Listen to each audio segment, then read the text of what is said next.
cause and effect in human conduct. It is an axiom with the scientists that every effect is related to a cause. Apply this to the realm of human conduct, and there is revealed the principle of justice. Every scientist knows, and all men believe, that perfect harmony prevails throughout every portion of the physical universe, from the speck of dust to the greatest sun. Everywhere there is exquisite adjustment. In the sidereal universe, with its millions of suns rolling majestically through space and carrying with them their respective systems of revolving planets, its vast nebula, its sea of meteors, and its vast army of comets, traveling through illimitable space with inconceivable velocity, perfect order prevails.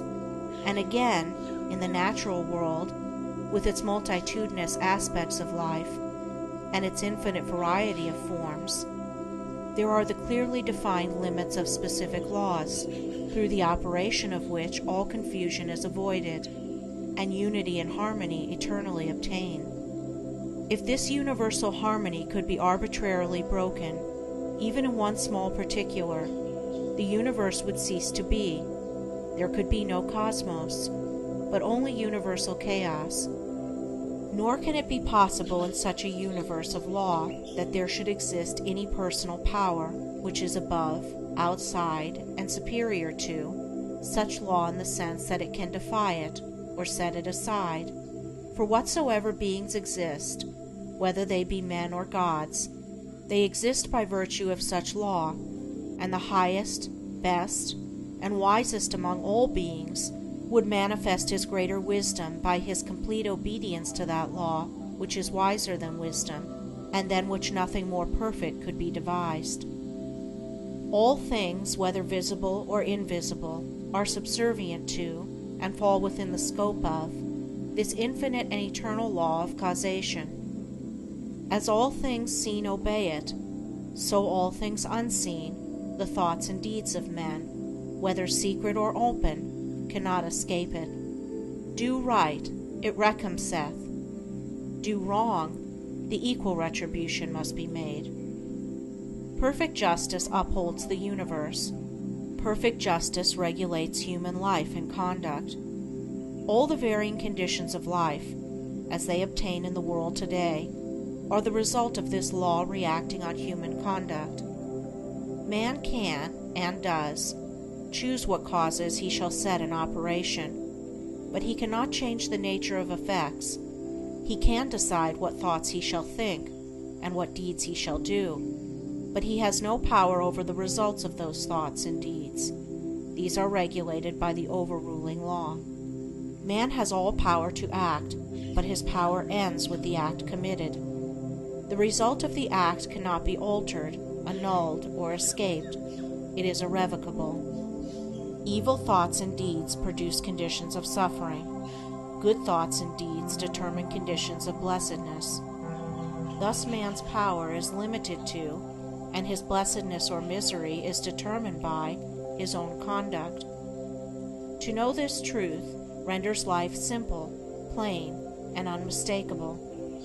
All the crooked paths are straightened out, the heights of wisdom are revealed, and the open door to salvation from evil and suffering is perceived and entered. Life may be likened to a sum in arithmetic.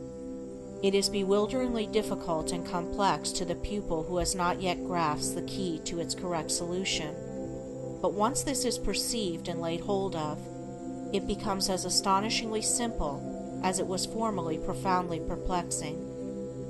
Some idea of this relative simplicity and complexity of life may be grasped by fully recognizing and realizing the fact that, while there are scores, and perhaps hundreds of ways in which a sum may be done wrong, there is only one way by which it can be done right, and that when that right way is found, the pupil knows it to be the right, his perplexity vanishes, and he knows that he has mastered the problem.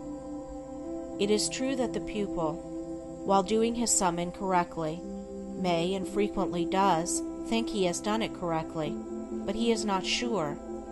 His perplexity is still there, and if he is an earnest and apt pupil, He will recognize his own error when it is pointed out by the teacher.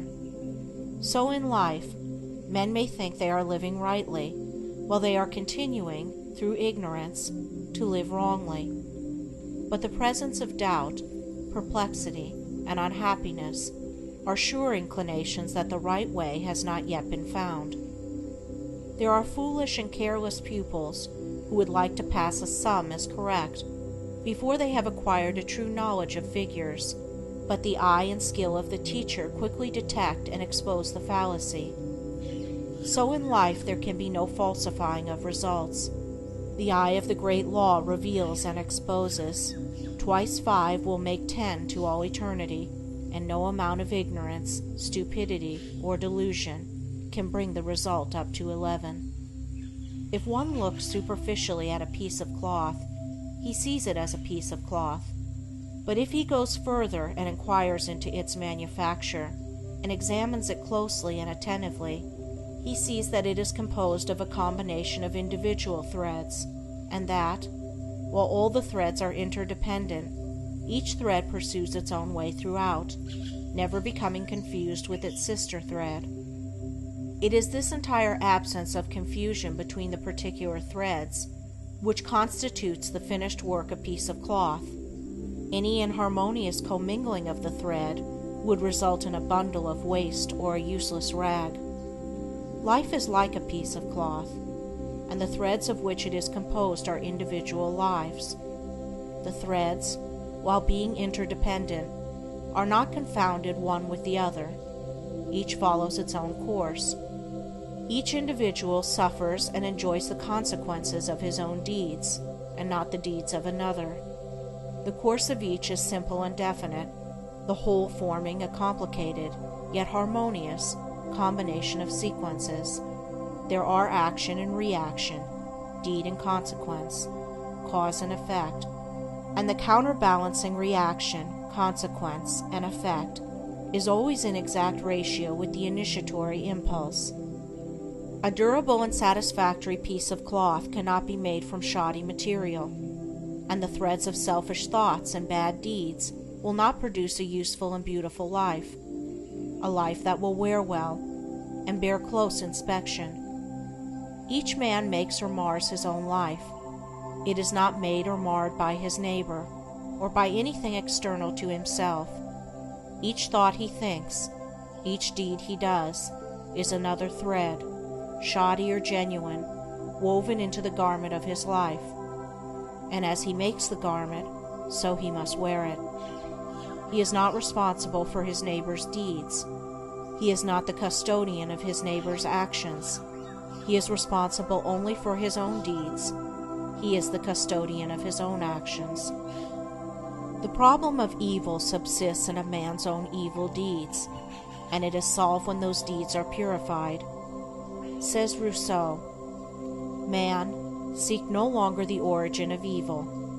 Thou thyself art its origin." Effect can never be divorced from cause.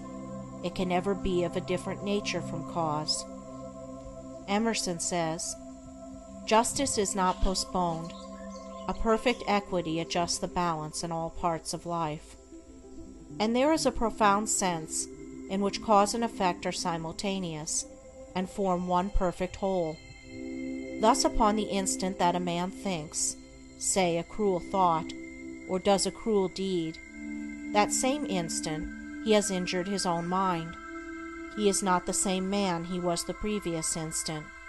He is a little viler and a little more unhappy, and a number of such successive thoughts and deeds would produce a cruel and wretched man. The same thing applies to the contrary, the thinking of a kind thought, or doing a kind deed. An immediate nobility and happiness attend it. The man is better than he was before, and a number of such deeds would produce a great and blissful soul. Thus individual human conduct determines, by the faultless law of cause and effect, individual merit or demerit, individual greatness or meanness, individual happiness or wretchedness. What a man thinks, that he does. What he does, that he is. If he is perplexed, unhappy, restless, or wretched, let him look to himself, for there and nowhere else is the source of all his trouble. End of chapter 3. Recording by Andrea Fiore.